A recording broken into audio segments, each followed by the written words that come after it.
승객 여러분 환영합니다. 본 항공편은 주식 앞에서 망설임이 생기는 순간부터 선택의 기준까지 운항하는 오마주항공 재테크 편입니다. 그리고 저는 이 여정을 안내해드릴 사무장 백선혜입니다. 우리 증시가 사상 처음으로 코스피 9,000선이라는 새로운 고도에 올라섰습니다. 하지만 새로운 기록을 세웠다고 해서 비행이 끝나는 건 아니죠.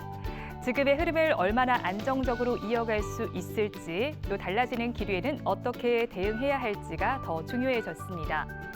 이번 주에는 물가와 기업 실적, 글로벌 정세까지 살펴봐야 할 변수가 많은데요. 그래서 오늘 오마이 주식에서는 눈앞에 등락에만 머물지 않고 복잡한 시장의 흐름을 쉽게 풀어보고 변화 속에서 놓치지 말아야 할 기준을 함께 짚어보겠습니다. 생방송 오마이 주식, 재테크에 대한 궁금증이나 고민 있으시면 언제든 편안하게 물어봐 주시면 되는데요. 저희와 함께 소통할 수 있는 창구를 말씀드릴게요. 시청자 여러분 모두 스마트폰 갖고 계시죠?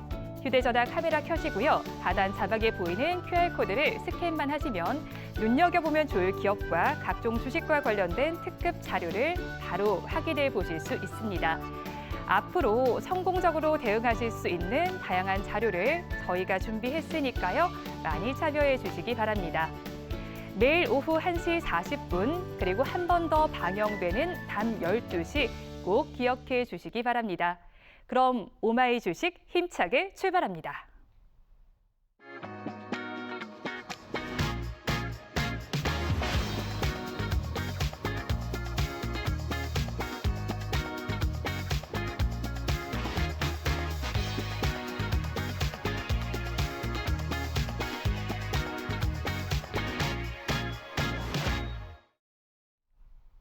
증시 기상도 시간입니다. 월요일 시장 날씨는 어떨지 만나보시죠. 오늘 시장 날씨는 맑음입니다. 코스피는 하락 출발했지만 반도체 대형주를 중심으로 빠르게 상승 전환했습니다. 이번 달 1일부터 20일까지 우리나라 수출은 역대 최대를 기록했고요. 반도체 수출도 사상 최고치를 새로 쓰며 시장에 힘을 보태고 있습니다. 특히 SK하이닉스가 장중 삼성전자를 제치고 처음으로 시가총액 1위에 오르면서 국내 증시의 판도에도 큰 변화가 나타났는데요. 다만 상승세가 일부 대형주에 집중되면서 코스닥과 상당수 종목은 상대적으로 약한 흐름을 보이고 있습니다. 강한 수출 실적과 반도체 호조 속에서 시장 내부의 온도차가 나타나는 모습입니다. 이어서 오늘 키워드 한번 살펴볼까요? 국민연금 리밸런싱입니다. 코스피가 사상 처음으로 9,000선을 넘어섰습니다. 이제 시장의 관심은 지수의 추가 상승 가능성과 함께 주요 투자 주체들의 수급 변화로 옮겨가고 있는데요. 특히나 주가가 단기간에 빠르게 오르면서 국민연금이 보유한 국내 주식의 평가액도 크게 늘었습니다. 이에 따라 국내 주식 비중을 다시 조정하는 리밸런싱 가능성이 새로운 변수로 떠올랐습니다. 리밸런싱은 미리 정해준 자산의 비율이 달라졌을 때 일부를 사고 팔아서 원래 균형을 다시 맞추는 작업입니다. 국민연금은 국내 주식뿐 아니라 해외 주식과 채권, 대체 투자 자산 등을 일정한 비율로 나눠서 운용하는데요. 최근처럼 국내 증시가 빠르게 오르면 주식을 더 사지 않아도 국내 주식 비중은 자연스럽게 높아집니다. 목표 비중을 넘어설 경우에는 일부 주식을 팔아서 비중을 다시 조정할 수 있습니다. 실제로 지난 19일 연기금은 코스피 시장에서 5,277억 원어치를 순매도했습니다. 올해 들어서 가장 큰 일간 순매도 규모였는데요. 특히나 최근에 지수 상승을 이끌었던 삼성전자와 SK하이닉스를 중심으로 매물을 내놨습니다. 다만 이달 전체로 보면요, 연기금은 두 종목을 꾸준히 사들여 왔습니다. 기업의 성장 전망이 갑자기 달라졌다기보다는 높아진 국내 주식 비중을 조정하려는 움직임일 수 있다는 분석입니다. 또 연기금의 매매에는 국민연금 외의 기관도 포함이 됩니다. 따라서 하루의 수급만으로 방향을 단정하기는 어렵습니다. 다만 다음 달부터 국민연금의 리밸런싱이 본격화할 가능성이 거론되고 있는데요. 앞으로 연기금의 매매가 시장 수급과 지수의 상승 속도에 어떤 영향을 줄지 주목해 봐야겠습니다. 이어서 오늘장 섹터 함께 체크해 볼까요? AI 데이터 센터와 대규모 제조사들이 빠르게 늘면서 안정적인 전력 확보가 중요한 과제로 떠오르고 있습니다. 이런 변화 속에서 태양광을 비롯한 신재생 에너지에도 다시 관심이 쏠리고 있는데요. 오늘은 신재생 에너지 섹터의 투자 포인트 함께 짚어보겠습니다. 첫 번째로 주목해 볼 건요, 미국의 정책 변화입니다. 미국 무역대표부는 태양광의 핵심 원료인 고순도 폴리실리콘을 추가 관세 대상에서 제외했습니다. 이 폴리실리콘은 태양광 웨이퍼와 셀, 모듈을 만드는 데 필요한 가장 기초적인 원료인데요. 미국은 중국산 태양광 제품에 대한 규제는 유지하면서도 비중국산 핵심 소재를 안정적으로 확보하려는 움직임을 보이고 있습니다. 이에 따라서 비중국산 공급망을 가진 미국 현지 또 생산 시설을 갖춘 국내 기업들의 수혜 기대가 커지고 있습니다.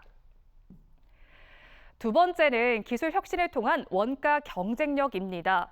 국내 기업들이 미국 현지에 인고가 웨이퍼, 셀, 모듈을 아우르는 태양광 통합 생산 체계를 갖춰가고 있는데요.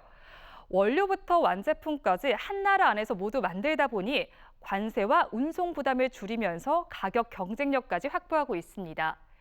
여기에 미국 정부가 자국산 제품에 주는 세제 혜택까지 더해지면서 현지 생산 기반을 갖춘 기업일수록 유리한 구조가 만들어지고 있습니다. 미국의 정책 변화와 전력 수요 확대가 실제 실적 개선으로 이어질 수 있을지 오늘 신재생 에너지 섹터에 관한 투자 포인트도 서성민 캡틴이 알차게 준비했다고 하니까요. 많은 관심 바랍니다. 지금까지 증시 기상도였습니다.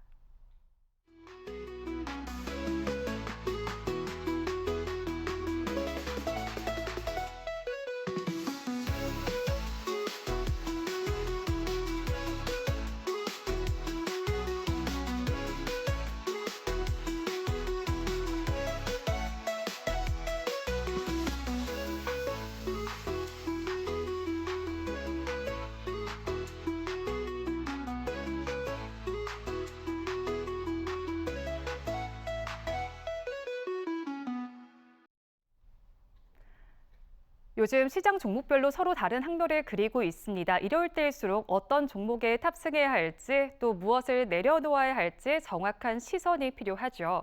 그래서 오늘 오마이 주식에서는 서성민 캡틴이 직접 시장에서 주목해야 할 기업을 선별해 왔습니다. 앞으로의 투자 여정에 든든한 동반자가 되어줄 일종의 기념품 같은 종목이라고 보시면 되겠는데요. 지금 방송을 보시는 분들만 가져가실 수 있습니다. 이어서 자세히 설명해 드릴게요. 화면 하단에 QR코드가 나가고 있습니다. 시청자 여러분 모두 스마트폰 가지고 계시죠? 휴대전화 카메라 켜시고요. 하단에 보이는 QR코드를 스캔만 하시면 공략해볼 기념품 종목이 바로 제공됩니다. 주식 투자자분들께 도움이 되고자 저희가 준비했으니까요. 챙겨가 보시기 바랍니다. 오늘 시장 브리핑과 종목 기념품이 여러분의 투자 여정에 든든한 좌표가 되길 바랍니다.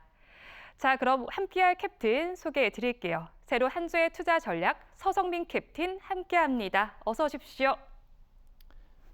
안녕하십니까. 오마이 주식의 서성민 캡틴입니다. 네, 이제부터 핵심 키워드 통해서 시장의 흐름을 조금 더 자세히 살펴보겠습니다. 코스피가 사상천 9천선을 넘어선 가운데 국민연금의 리밸런싱 가능성이 새로운 수급 변수로 떠올랐습니다. 주가가 빠르게 오르면 국내 주식 비중도 자연스럽게 높아지게 되고요. 목표 비중을 맞추기 위한 매도 물량이 나올 수 있다는 건데요. 국민연금이 오르는 시장에서 주식을 줄이는 이유는 무엇이고 이 움직임을 개인 투자자들은 어떻게 해석하면 좋을까요? 네, 일단 국민연금의 자산 규모가 상당히 커졌기 때문에 그 부분 먼저 말씀을 드리면서 시작을 하도록 하겠습니다. 네. 과거에 우리가 어떤 얘기가 있었냐면 내가 지금 젊었을 때 연금을 내봤자 나중에 자금이 고갈돼서 받을 수 없을 것이다. 네. 뭐 이런 고민들에 대해서 많이 들어보셨을 겁니다. 그런데 다행스럽게도 2025년도 그리고 2026년도에 국민연금의 운용자산이 크게 늘어나면서 이런 걱정을 해야 될 시기가 한 7년 정도 미뤄졌다라는 얘기가 있더라고요. 그만큼 지금 성과가 좋기 때문에 지금 기분 좋은 얘기가 나와야 되는 이 시점에 갑자기 리밸런싱이라는 단어가 나왔는데요. 아까 백선혜 MC가 잘 설명을 해줬는데 일단 리밸런싱이라는 거는 밸런스를 다시 맞춘다라는 얘기겠죠. 네. 그래서 일단은 자산의 포트폴리오가 있습니다. 예를 들어서 국민연금이 해외 주식에 30% 투자하고 국내 주식에 20% 투자한다라고 얘기를 했습니다. 네. 그러면은 처음에 시작할 때 만약에 1조로 시작했다라고 한다면 여기에 3천억, 여기에 2천억 이렇게 들어가겠죠. 근데 나중에 이 비율이 얘가 너무 많이 올라가지고 비율 자체가 변하면 이 비율 자체를 조정하느라고 얘를 팔아야 되는 네. 이런 거를 리밸런싱이라고 한다. 이 정도 기초 지식 알고 넘어가시면 좋겠습니다. 자, 그러면 국민연금의 리밸런싱이 가지는 효과와 기대되는 다음에 우리의 전략에 대해서 살펴볼 텐데요. 자, 일단은 목표 비중 상향 조치에 대해서 말씀을 드릴 텐데 원래 국민연금은요, 국내 주식 비중이 딱 정해져 있는 게 14.9%로 정해져 있었습니다. 오. 그러면은 예를 들어서 국민연금의 지금 총 자산 규모가 한 1,800조 이상 되거든요. 네. 지금 주가의 상승을 반영하면 1,900조 이상 될 수도 있습니다. 그럼 여기에서 14.9%만큼만 국내 주식을 갖고 있어야 되는데 아시다시피 최근에 전 세계에서 가장 높은 상승률을 보였던 증시가 우리나라의 코스피 국내 증시죠. 증시, 네. 그것 때문에 우리나라 그 비중이 거의 30% 이상 올라갔습니다. 오. 이렇게 되면 만약에 이 14.9%를 맞추기 위해서 16% 정도를 매도를 해야 되잖아요. 네. 그러면 금액으로 봤을 때 거의 150조 이상의 매도 폭탄이 떨어지는 거예요. 그렇죠. 우리가 외국인이 하루에 5조 이상만 팔아도 네. 큰일 났다라는 얘기를 했었습니다. 그럼 150조라는 이게 매물 폭탄으로 나온다면 네. 시장에 엄청난 악영향을 미칠 거 아닙니까? 네. 그래서 이 비중 자체를 올려버린 거예요. 네. 그래서 가지고 있을 비중을 얼마로 올렸느냐? 20.8%로 올렸습니다. 근데 문제가 있죠. 남잖아요. 네, 10%가 남잖아요. 그러니까 여기에다가 플러스 전략적 배분, 자산 배분 또는 전술적 자산 배분 이렇게 뭐 동적 뭐 이런 얘기들이 있는데 이건 어려우니까 모르셔도 되고 네. 여기에 플러스 5% 포인트의 추가 여지까지 줬습니다. 그래도 넘어가요. 그래서 특단의 조치로 어떻게 했느냐? 네. 일시적으로 유예를 했습니다. 오. 6월 말까지는 팔지 말고 기다려라 네. 라고 했고 6월 말에 다시 보고 조정을 해라 라고 했죠. 근데 이제 6월 말이 왔지 않습니까? 네. 그러면 이제 폭탄이 나와야 되는 거죠. 아. 근데 어느 정도 나올 수가 있느냐? 지금 봤을 때 이런 비율들을 다 따진다라고 했을 때도 네. 25%를 넘으면 안 되는데 훨씬 넘어 있습니다. 워낙에 삼성전자와 SK 하이닉스가 많이 올랐기 때문에 네. 이 비율을 훨씬 올라 있기 때문에 한 5%포인트 정도가 나온다고 생각을 했을 때 우리가 국민연금의 매도가 한 3, 40조 정도는 나올 수 있구나 이렇게 생각을 하고 있으면 어느 정도 조금 조심을 해야겠다라는 생각을 하실 수가 있겠죠. 아니나 다를까 지난 금요일 날 연기금의 매도가 4천억 가까이 잡혔는데요. 네. 이 중에서 국민연금만 있는 건 아니에요. 뭐 군인공제에도 있고 네. 교원공제에도 있고 다 수많은 연기금들이 있습니다만 국민연금의 비중이 90%를 넘는다라고 생각을 했을 때 이 네. 독단적으로 생각을 해도 되겠다라고 보시면 되겠죠. 그래서 그러한 매물들이 이제는 7월 달에는 좀 출회될 수 있으니까 그런 것들을 근데 아까 잘 설명을 해주셨잖아요. 기업의 펀더멘탈이 변했나요? 변하지 않았어요. 반도체 산업이 안 좋아졌나요? 아니요, 계속 좋죠. 좋은데 팔아야 되잖아요. 네. 얘네도 팔기 싫을 겁니다. 그럼 저희가 사면 되지 않을까요? 네, 그래서 개인 네. 투자자들이 지금 엄청난 매수세를 보이고 있죠. 그래서 시장을 버텨주는 건데 네. 제가 걱정되는 부분은 지금 너무 공격적으로 사고 있다 보니까 과연 이 기세가 계속 이어질 수 있을까? 이런 걱정은 있습니다. 왜냐하면 자금에는 한도가 있잖아요. 그렇죠. 그래서 그러한 부분들을 생각했을 때 조금은 조심해야 될 때가 왔다라고 생각을 하고 있고요. 하지만 이러한 연기금의 매도세가 나와서 시장에 출렁임이 있다라고 한다면 네. 우리는 매수의 기회로 활용할 수 있지 않을까 이런 생각을 해볼 수가 있다 정도 말씀을 드리도록 하겠습니다. 네, 이어서 저희 투자 섹터도 한번 점검을 해보겠습니다. 연기금이 매물을 출회한다면 어떤 섹터에 투자해야 될지 참 고민이 많으실 것 같은데요. 그중에서도 기후변화와 에너지 안보에 대한 불확실성이 커지면서 신재생 에너지가 미래 전력 수요에 대비할 대안으로 다시 주목을 받고 있습니다. 최근에는 미국의 정책 변화와 함께 기술 혁신을 통한 생산 원가의 하락 기대도 커지고 있는데요. 그렇다면 서정민 캡틴, 지금 신재생 에너지 섹터에서 주목해야 할 핵심 포인트는 무엇일까요? 네, 일단은 우리가 지금 미국과 이란의 전쟁을 겪으면서 고유가 시대라는 어려운 국면을 맞이하고 있습니다. 그럼에도 불구하고 최근에 유가는 많이 낮아졌죠. 네. 미국과 이란의 양해각서가 체결이 되고 호르무즈 해협 봉쇄가 풀리면서 어느 정도 유가가 하락을 했는데 예전처럼 60달러대에 있는 게 아니라 70달러 후반대에 머무르고 있습니다. 네. 그만큼 고유가 기조가 어느 정도 고착화되어 있다라는 생각을 전제로 하고 신재생 에너지 섹터를 보도록 하겠습니다. 네. 자, 일단은 아까 잘 말씀을 해주셨는데 에너지 안보의 필요성이 상당히 중요하죠.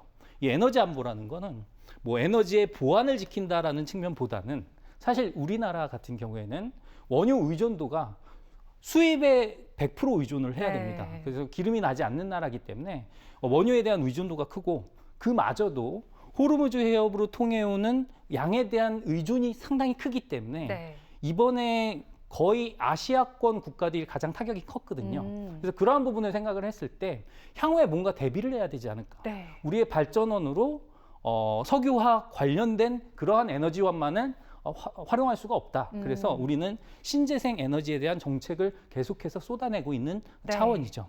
그리고 우리가 2022년도에 네. 유럽의 교훈을 얻을 수가 있는데요. 앵커님, 2022년도에 네. 무슨 일이 있었는지 아십니까? 2022년도에요. 네, 유럽에서 유럽에서요. 전쟁이 있었습니다. 그렇죠. 러우 전쟁이 그죠? 있었죠. 러시아 네. 우크라이나 전쟁이 있었죠. 그때 러시아의 그런 원유 공급이 막히면서 네. 그때 유가가 상당히 많이 맞아요. 올랐었고요. 예. 공급망 리스크가 많이 발생을 했었습니다. 이때도 유럽에서는 어떤 변화를 꾀했느냐? 태양광 발전 비율이 2배 이상 늘었고요. 네. 지금 현재로서는 풍력 발전에 대한 부분이 상당히 급속도로 진행되고 어. 있다라는 것을 보실 수가 있어요. 그러면 우리가 에너지의 체제를 전환하는구나라고 네. 생각을 하면 되잖아요. 그런데 문제가 있었습니다. 지금 세계의 가장 큰 나라인 네. 미국의 대통령인 트럼프 대통령이 네. 신재생 에너지를 원하기 싫어했어요. 그렇죠. 그래서 네. 한때 이런 얘기까지 했습니다. 태양광, 풍력은 쓰레기다라고 얘기를 했습니다. 네. 그리고 심지어 그나마 태양광은 조금 봐줬는데요. 네. 풍력에 관련해서는 거의 그냥 그 바람개비 보면은 나 저거 너무 징그럽게 생겼어. 막 이런 식으로 개인적인 혐오감까지 드러내면서 풍력을 싫어했습니다. 네. 조금 이따가 그 부분에 대해서 다시 한번 말씀을 드리도록 할게요. 그래서 그러한 부분들이 있었기 때문에 신재생 에너지가 조금 정체된 국면이 있었거든요. 네. 하지만 유럽에서는 독자적으로 신재생 에너지 비율을 상당히 올리고 있다라는 겁니다. 그리고 세 번째, 기후 변화에 대응을 해야 되는 부분이 상당히 중요한데 우리가 환경 문제 얘기를 하는 부분이 네. 해수면이 몇 센치 높아지면 지구가 멸망한다 이런 얘기가 있잖아요. 네. 그래서 그러한 부분 때문에라도 오존층 보호가 필요하고 그러한 부분 때문에 탄소 배출을 막는 게 중요합니다. 네. 그래서 이산화탄소 배출에 대한 규제가 상당히 지금 대세기 때문에 그러한 부분을 고려했을 때도 우리는 신재생 에너지에 대한 정책적인 부분에 집중할 수밖에 없다. 이렇게 말씀을 드릴 수가 있겠고요. 더 구체적으로 넘어가도록 하겠습니다. 네. 더 구체적으로 그렇다면 이러한 정책 모멘텀이 진작에 부각됐어야 되는데 네. 아까 제가 말씀드렸잖아요. 트럼프 대통령이 정말 중요합니다. 정말 중요한 역할을 하고 있어요. 개인적으로 뭐 좋다 싫다 뭐 이런 걸 얘기할 수는 없지만 네. 정말 중요한 역할을 하고 있는 이분이 신재생 에너지에 대해서 너무도 싫어했습니다. 그래서 행정명령을 내렸던 것 중에 하나가 뭐였냐면 풍력 발전 관련된 프로젝트는 네. 전면적으로 금지시킨다라는 오. 행정명령을 긴급으로 냈었어요. 근데 미국의 17개 주 연방 대법원에서 네. 연방 법원에서 여기에 대해서 헌법 소원을 했죠. 그래서 이거는 헌법에 대한 위배다라고 소송을 걸었습니다. 네. 그래가지고 매사추세츠 연방 법원에서 어떤 판결이 나왔냐면 그거는 위헌이다. 근거가 없다. 이렇게 네. 해가지고 미국 행정부에서 원래 항소를 했었어요. 네. 항소를 했었는데 얘네도 근거 자료를 찾다 보니까 이건 이유가 없는데 그냥 트럼프 대통령이 싫어하는 건데? 라고 하면서 네. 질 것 같은 거예요.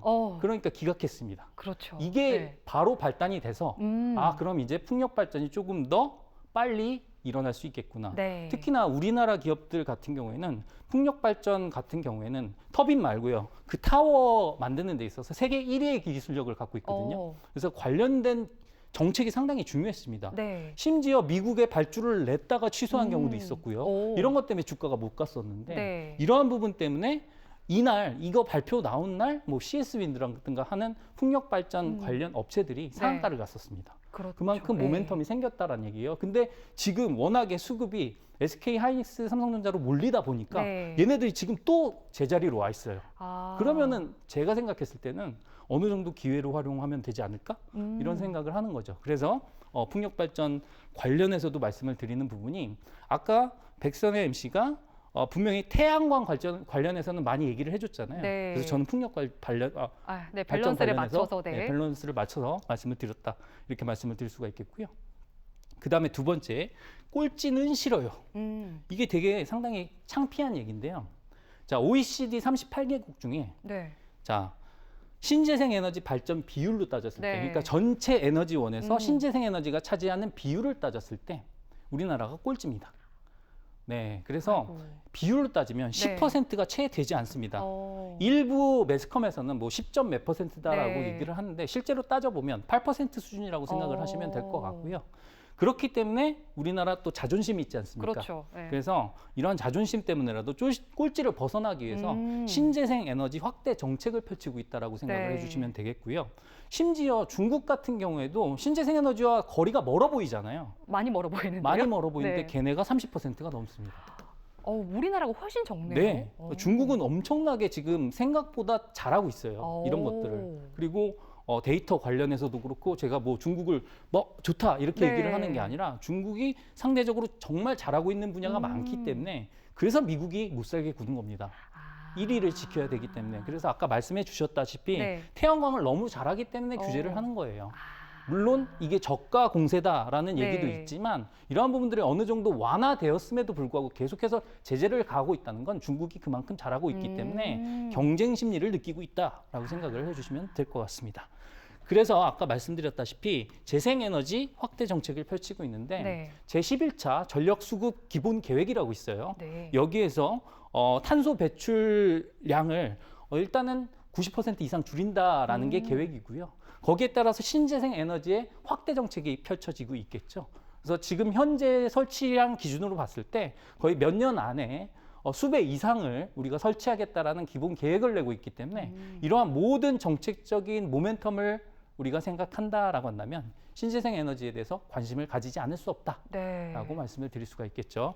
게다가 지금 아까도 말씀드렸지만 지금 워낙에 쏠림 현상이 심합니다. 네. 이게 SK 하이닉스가 너무 빨리 올라가잖아요. 그러면은 개인 투자자분들은 많이 불안해요. 그래서 그렇죠. 내가 가지고 네. 있던 것들을 버리고서 네. 얘를 살려고 하다 보니까 이게 더 올라가는 겁니다. 그렇죠. 포모 현상이 네, 나타나잖아요. 그래서 이러한 악순환이 연출이 되다 보니까 근데 그런 과정에서 만약에 연기금 같은 큰 손이 매도를 위해서 확 쳐버린다라고 한다면 주가 하락이 급격하게 나올 수가 있는 거예요. 그럴 수 있겠네요. 그래서 그러한 부분들을 조금 조심하셔야 된다라고 말씀을 드리면서 오히려 우리는 이런 쪽에 관심을 지금 조금씩 가질 때다라고 말씀을 드리도록 하겠습니다. 그래서 그러한 부분 강조를 드리도록 하겠고요. 그리고 하나 중요한 게 네. 기술 혁신이라는 측면인데요. 네. 야, 이게 어느 정도 중요하냐면 예를 들어서 생각을 해볼게요. 우리가 전기세를 내는 입장에서 말씀을 드리도록 하겠습니다. 내가 전기세를 내야 됩니다. 네. 그래서 내가 전기세를 이번 달에 예를 들어서 20만 원을 냈어요. 너무 많이 낸다라는 네. 생각이 듭니다. 그러면 이거를 좀 줄여보기 위해서 네. 태양광 설치를 고려를 합니다. 태양광 설치를 고려를 했어요. 네. 그럼 태양광을 설치를 할 때 2천만 원이 든대요.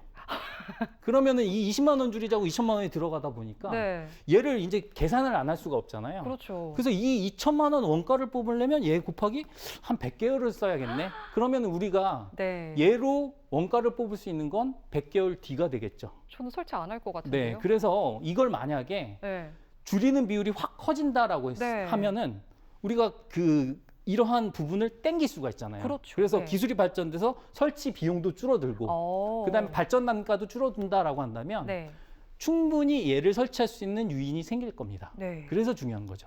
기술 혁신이라는 게 그래서 중요합니다. 그래서 예전 같은 경우에는 실제로 설치 비용도 너무 크고 네. 발전 단가가 너무 큰 거예요. 그러다 보니까 이 발전 단가가 생각보다 원가가 너무 많이 나가다 보니까 네. 우리가 사용하는 입장에서는 절약이 되지만 네. 공급해주는 입장에서는 수익이 안 나는 구조였습니다. 그래서 그러한 부분들을 기술 혁신을 통해서 극복하고 있다라고 생각을 해주시면 될 것 이제는 같아요. 윈윈할 수 있나요? 네, 그래서 태양광 패널 같은 경우에는 아시겠지만 우리가 동전을 딱 던진다고 네. 쳐볼게요. 동전을 딱 던진 때 이게 태양 빛입니다. 네. 그럼 내가 이거 판으로 잡아요. 네. 판으로 받는다고 생각을 해보세요. 어. 그리고 이 판이 어떻게 돼야 동전을 많이 받을 수 있죠? 커야 될 것 그죠? 같아요. 판을 넓혀야 됩니다. 어. 그래서 빛을 많이 받으려면 판때기가 커야 되거든요. 네. 그래서 이 패널 자체가 커져야 됩니다. 어. 이걸 대면적 패널이라고 하고요. 아. 이걸 또 양면으로 활용을 합니다. 어. 그러면 효율이 높아지겠죠. 네. 그래서 이런 식으로 효율을 향상시키고 있다라는 거. 텐덤셀 같은 경우에 페로브스카이트랑 결합을 해가지고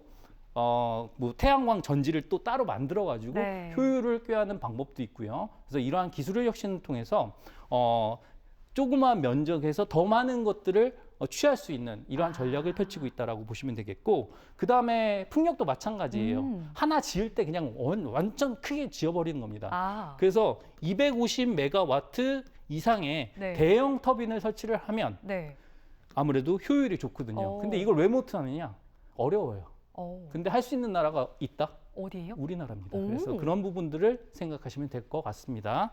그리고 아까 말씀드렸던 그리드 페리티라는 것 자체는 이 설치 비용 자체를 뛰어넘는 효율 구간을 그리드 페리티라고 얘기를 하는데, 네. 예를 들어서 자 1,000만 원이 들어요.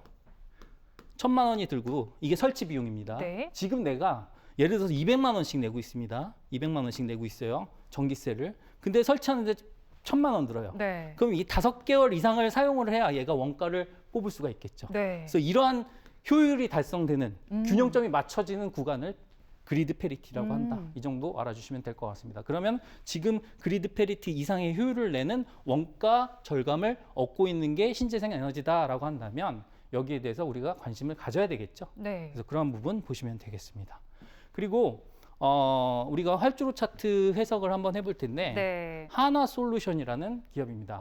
아까 말씀을 해주셨던 태양광 패널 관련해서 네. 수직 계열화를 다 갖추고 있는 한화큐셀을 통해서 갖추고 네. 있거든요. 그래서 그러한 업체다라고 말씀을 드릴 수가 있겠는데, 사실 뭐 활주로 기준으로는 지금 그 활주로 기준선을 깨고 내려온 상태입니다만, 네. 깨고 내려왔을 때 거래량이 많지 않았다라는 건 그만큼 기업의 펀더멘탈 때문이 아니라 시장 영향으로 내려왔다라고 보시면 되겠고요.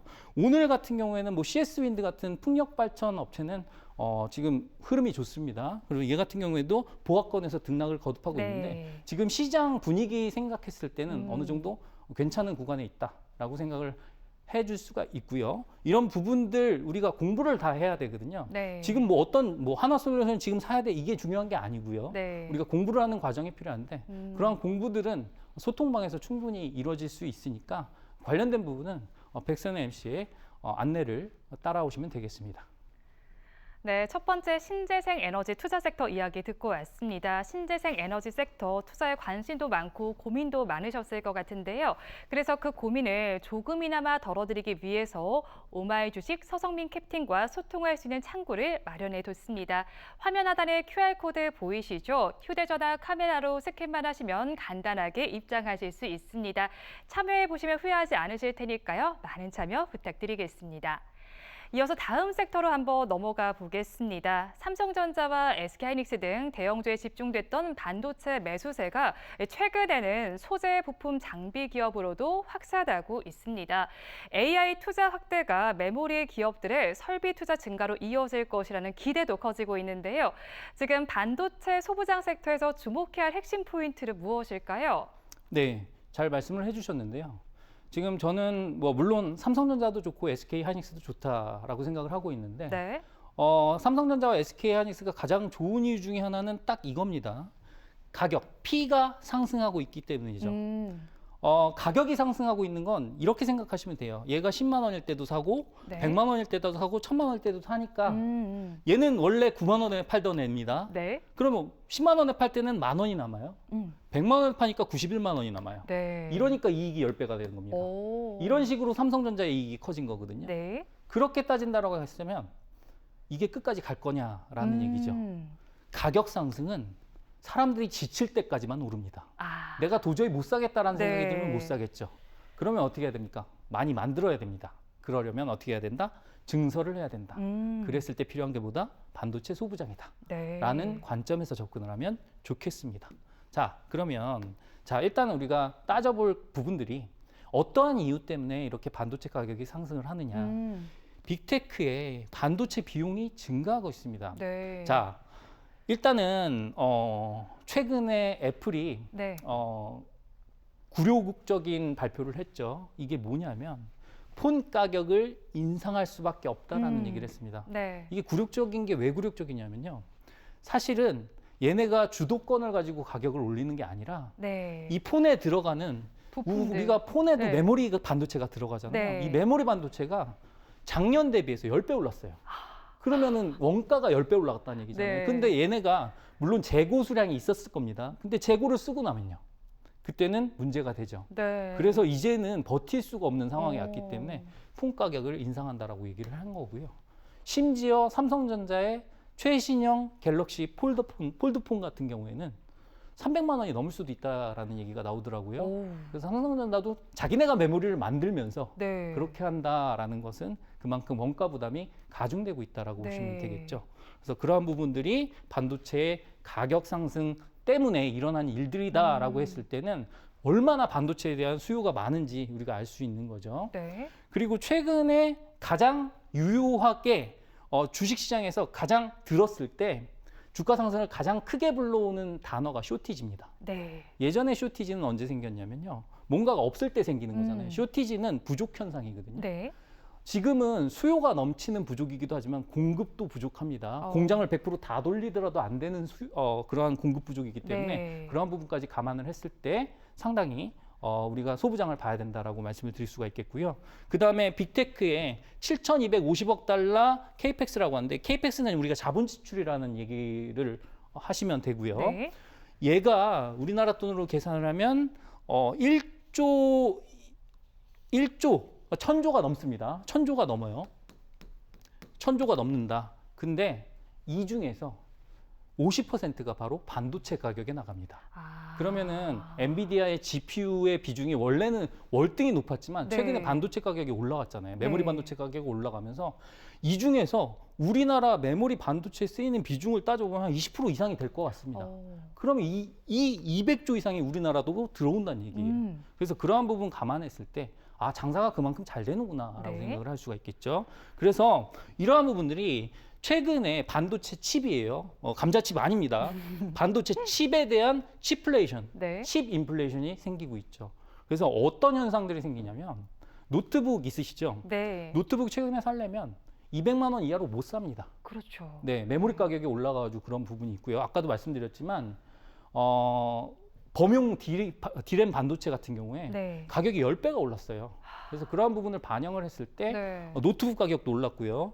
심지어 태블릿 가격도 당연히 올랐겠죠. 그 기업에는 좋은 것 같은데 네. 소비자들의 부담이 너무 가중되는 것 맞습니다. 같은데요. 그래가지고 지금 유가보다 더 문제는 치플레이션이에요. 아. 그래서 이러한 부분 때문에 물가가 쉽게 빠지지 않을 것이다라는 얘기가 계속 나오고 있습니다. 아까 물가 얘기하셨죠? 네. 물가 중에 유가보다 더 심각한 게 지금 치플레이션입니다. 아. 그래서 이러한 부분을 생각했을 때 물가는 당분간 크게 빠지기는 힘들다라고 생각을 해주시면 될 것 같아요. 그리고 심지어 야 땡땡 같은 그러한 그 업체들 있잖아요. 네. 이 러닝하는 업체들, 걔네들이 사은품으로 태블릿을 주거든요. 네. 그래서 걔네도 가격을 올리고 있습니다. 올릴 것을 고려하고 있습니다. 그래서 이러한 부분들, 가격 상승이 되게 여러 가지 분야에서 나올 수 있다라는 거 생각을 해주시면 될 것 같습니다.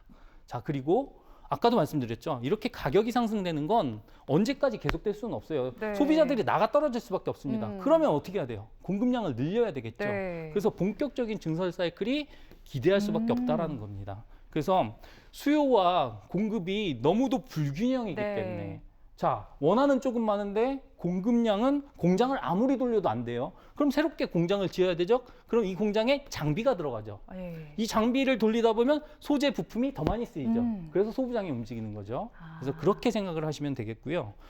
최근에 SK하이닉스의 최태원 회장, SK그룹의 최태원 회장님이 증설 계획에 대해서 웨이퍼 생산 규모를 2배 이상 늘리겠다, 아니 3배 이상 늘리겠다 이런 식으로 구체화된 얘기를 하고 있습니다. 네. 실제로 청주 공장이라든가 용인팹이라든가 이런 데 건설 속도가 빨라지고 있어요.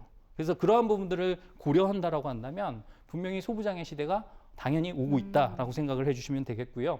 그다음에 가장 주요했던 부분이 뭐였냐면 최근에 SK하이닉스의 일부 주요 파트너사들이 네. 납품 단가를 물론 많은 퍼센트는 아닙니다. 한 3% 정도 네. 인상 요구를 했다고 해요.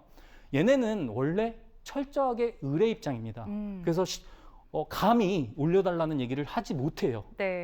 좀 올려주세요 하면 두들겨 맞습니다. 네. 근데 이런 인상 요구를 했다는 건 그만큼 부족한 현상이 벌어지고 있기 때문에 심지어 장비단에서도 우리가 쇼티지가 발생하고 있다라고 네. 보시면 될 것 같아요. 그래서 이러한 부분들을 반영했을 때 납품 단가가 인상된다는 건 그만큼 가격이 올라간다는 거죠. 그만큼 수익이 더 많아질 수 있다라고 생각을 했을 때 우리가 소부장에 대한 관심이 필요하다라고 네. 말씀을 드릴 수가 있겠고요. 그다음에 제가 왜 위기를 기회로 활용하자고 했냐면 네. 원래는 반도체가 움직이면 반도체 소부장은 따라서 올라가야 맞아요. 돼요. 네. 근데 최근엔 어떻냐면 SK하이닉스는 뭐 10% 오르고 있는데 내 소부장은 5% 빠지고 있네. 이러니까 어떻게 됩니까? 얘를 팔아가지고 얘를 살라고 해요. 그리고 상대적 박탈감을 네. 느낄 것 같아요. 아까 말씀하셨던 포모 현상 때문에 네. 이런 행위들을 하고 있습니다. 그럼 얘는 더 떨어지고 얘는 더 오르고 네. 이런 현상이 시작되잖아요. 근데 얘는 결국에는 얘로 돈을 벌어야 됩니다. 그렇죠. 얘한테 발주를 줘서 돈을 네. 벌어야 되는데 지금 당장에만 보다 보니까 당장의 주가만 보는 분들이 많다 보니까 네. 그리고 워낙 매스컴에서 삼성전자, SK하이닉스 떠들어대니까 이런 현상들이 벌어지고 있는 거죠. 그래서 제가 욕을 먹을지라도 저는 이렇게 말을 하겠습니다. 너무 남들이 다 한다고 내가 네. 꼭 따라갈 필요는 없습니다. 미리 갖고 있었으면 이걸 끝까지 들고 가는 그러한 패기는 필요하겠지만 네. 그게 아니라고 한다면 이제라도 사야 되나라는 생각은 조금 위험할 수 있다 이렇게 생각을 하고 있고요. 차라리 위기를 기회로 활용을 해서 지금 얘네 때문에 빠진 소부장 같은 경우에는 네. 어느 정도 매수의 기회로 활용할 수가 있겠구나라고 생각을 해주시면 되겠고요. 심지어 최근에 코스닥이 되게 안 좋았잖아요. 네. 이 코스닥에서 그나마 살아있던 게 소부장 쪽입니다. 왜냐하면 국민연금이라든가 얘네들이 비중을 높이는 종목들이 상당히 많았거든요. 그래서 그러한 부분 참고를 해주시면 되겠고요. 아까 말씀드렸던 리밸런싱이 우리가 ETF가 많이 상장돼 있잖아요. ETF 쪽에서도 정기 리밸런싱이라고 네. 6월 달, 12월 달에 어느 정도 비중 조절을 해야 됩니다. 근데 비중 조절을 해야 되는데 소부장이 그나마 많이 올라왔기 때문에 네. 얘네를 떨어내는 애들이 있어요. 그래서 이것 때문에 주가가 빠질 수도 있습니다. 네. 그랬을 때를 뭐로 활용한다? 기회로 활용한다라고 말씀을 드릴 수가 있겠고요. 정부 정책 효과 기대는 아무래도 코스닥의 정책적인 부분이 있겠죠. 우리가 소부장은 한미 반도체를 빼고는 거의 대부분이 네. 코스닥에 상장이 되어 있습니다. 그러다 보니까 이러한 정부 정책의 효과로서 코스닥 시장 활성화 대책이 7월 달 코스닥 시장 개장 30주년 기념행사 네. 이전에 나올 수가 있기 때문에 그러한 부분을 고려했을 때 우리가 효과를 기대할 수가 있겠다. 그다음에 최근에 외국인 또는 연기금의 행보를 보면은 매수세가 소부장 쪽에서 이어지고 있더라고요. 네. 다만 선별적으로 이어지고 있습니다. 뭐 전공정, 후공정 나눠서 선별적으로 이루어지고 있기 때문에 모든 종목을 통합해서 본다기보다는 우리가 선별적으로 좋은 종목에 집중을 해야 된다. 이렇게 말씀을 드리도록 하겠고 제가 거기에 대한 힌트는 분명히 드릴 거예요. 네. 그래서 그 부분 살펴봐 주시면 되겠고요. 활주로 차트 해석을 한번 보도록 하겠습니다. 네. 이 원익 IPS라는 종목인데요. 반도체 전공정 기업 중에 가장 주가가 좋았던 기업 중에 하나인데 자, 금요일 날 많이 빠졌죠. 이게 ETF 리밸런싱 때문에 그런 것 같습니다. 네. 오늘 또 많이 올라오고 있어요. 그래서 이러한 부분 봤을 때 소부장 쪽에 지금 전공정이 뜨고 있다라는 건 그만큼 발주 단계에 일어났다라고 생각을 해주시면 될 것 같아요. 그러니까 지금 공장을 만들고 장비를 수주를 해야 네. 장비를 만들어서 보내줄 거 아닙니까? 보통 후공정이 더 주목받지 않나요? 후공정은 네. 후공정이 최근에 주목받았던 이유는 네. 딱 한 가지예요. 뭐냐면 반도체 성능이 좋아졌지 않습니까? 아. 그러다 보니까 좀 더 미세하고 집적해서 만들어야 되다 보니까 네. 패키지가 중요해졌거든요. 아. 그래서 미리 주가를 많이 땡겨놨기 때문에 네. 지금은 오히려 발주 단계에서는 전 공정이 음. 더 뜰 수가 있는 겁니다. 그래서 그러한 부분 참고해 주시면 되겠고요. 그래서 이렇게 보도록 하겠습니다. 네, 서성민 캡틴의 두 번째 투자 섹터까지 듣고 왔습니다. 자, 그렇다면 캡틴, 오늘의 종목 기념품은 어떤 종목일지 궁금한데요.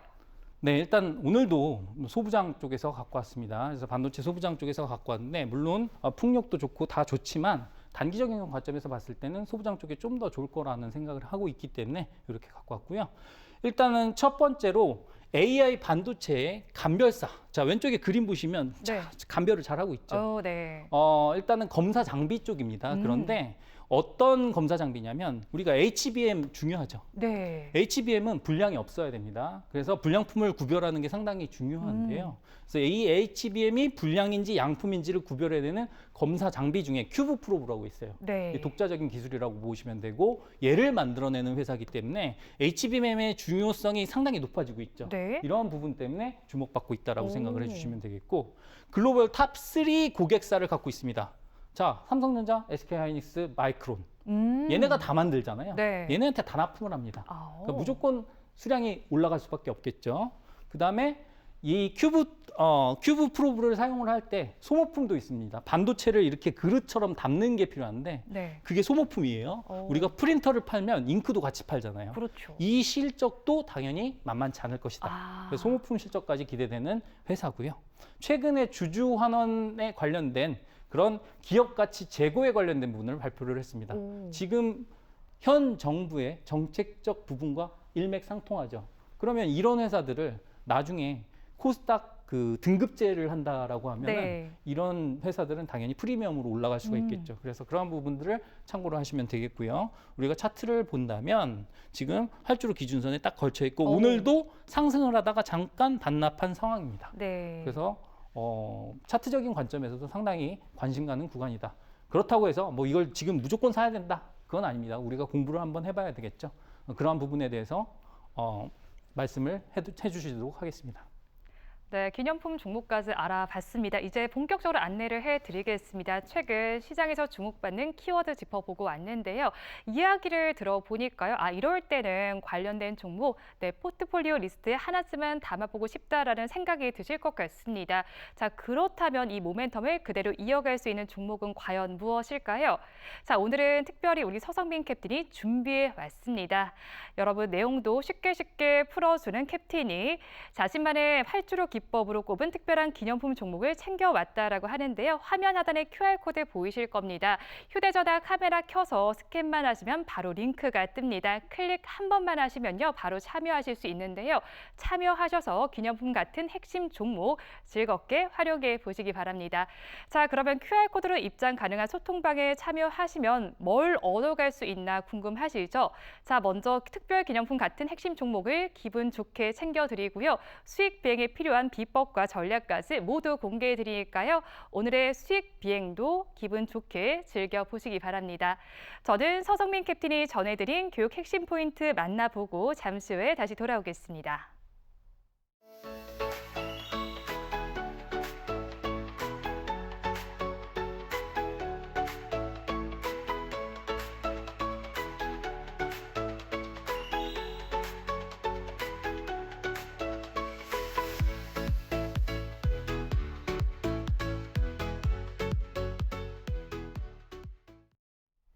메이데이, 메이데이, 캡틴 도와주세요.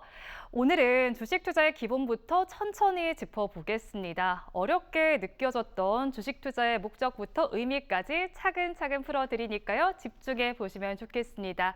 자, 서성민 캡틴, 오늘은 어떤 강의 준비해 오셨을까요? 네, 일단 반도체에 대해서 우리가 알고 투자하는 관점에서 말씀을 드릴 거고요. 소부장 설명을 드렸잖아요. 그러니까 팔 때 공정에 대해서 간단하게 살펴보도록 하겠습니다. 뭐 천천히 살펴볼 시간이 없기 때문에 급하게 살펴보도록 할게요. 그래서 보도록 하겠습니다. 일단 앞에 부분은 지난 강의를 참고해 주시면 좋을 것 같습니다.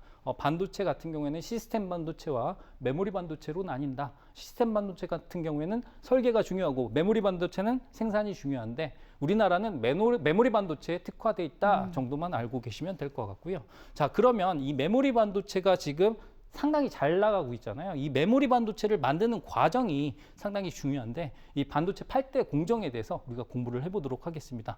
우리가 웨이퍼라는 동글배기를 만들어요. 그래서 이 동그란 판때기를 만들어가지고 얘를 잘라가지고 칩으로 만드는 거거든요. 네. 그래서 이 동그란 걸 만드는 것을 웨이퍼 제작 과정이라고 보시면 될 것 같습니다. 그래서 빈 땅을 산다라는 관점에서 웨이퍼 제조라고 보시면 되겠고요. 두 번째 공정은 이 웨이퍼를 제조하고 나서 뭔가 작업을 해야 되잖아요. 네. 거기 불순물이 섞이면 안 되기 때문에 산화 공정이 필요합니다. 그래서 산소를 입혀서 보호막을 친다라고 생각을 해주시면 될 것 같아요. 그래서 깔끔하게 작업을 할 수 있게 보호막을 친다라고 생각을 해주시면 되겠고 그 위에다가 빛으로 회로를 그립니다. 회로를 그리는 것을 바로 포토 공정이라고 하죠. 그래서 빛이라는 단어를 쓰기 때문에 포토라고 생각을 해주시면 되겠고요. 그리고 밑그림을 그렸으니까 조각을 해야 되겠죠. 남은 설계도를 남기고 다 깎아버리는데 걔를 바로 식각이라고 합니다. 그래서 깎아낸다는 차원에서 식각이라고 생각을 해주시면 될 것 같아요. 그러면 그렇게 되면 반도체가 반만 완성이 된 거겠죠. 왜냐하면 그 네. 상태로는 전기가 흐를 수가 없어요. 그래서 반도체라는 자체가 반만 전기가 흐른다라는 의미이기 때문에 어떨 때는 전기가 흐르고 안 흐를 수 있게 만들어주는 과정이 필요한데 그래서 전기적 과정이 필요한데 그래서 처음에는 이온을 주입을 합니다. 증착을 하고 이온을 주입을 하면 전기가 흐를 수 있는 상태가 되겠죠. 근데 전기 길도 만들어줘야 돼요. 우리가 차만 있으면 못 다니잖아요. 도로까지 네. 깔아줘야 됩니다. 그게 바로 전기 고속도로를 깔아주는 금속 배선 공정이 되겠고요. 그러면 다 됐습니다. 그러면 잘 통하는지 확인을 해야 되잖아요. 네. 그래서 검사가 필요하겠죠. 그래서 EDS, 테스트 공정이 필요하고요. 이렇게 만든 잘라진 칩들을 가지고 완성하는, 포장하는 단계가 필요합니다. 걔를 뭐라고 한다? 패키징이라고 한다. 네. 이렇게 보시면 되겠습니다. 그래서 이러한 8대 공정을 통해서 우리가 반도체를 만든다라고 생각을 해주시면 되겠고요. 더 자세한 공부는 제가 소통방에서 시켜드리도록 하겠습니다. 네, 활주로 기법의 창시자 서성민 캡틴이 오늘도 특별한 선물을 준비했습니다. 오늘 오마이 주식을 함께 해주신 분들께만 드리는 종목 기념품인데요. 캡틴이 활주로 기법으로 직접 엄선한 종목인 만큼 단순한 정보가 아닙니다. 앞으로 매수 기회를 노려볼 수 있는 강력한 종목이니까요. 오늘 방송 끝까지 함께 하신 보람이 있으실 겁니다. 꼭 챙겨가시고요. 성공 투자의 출발점으로 삼아보시기 바랍니다.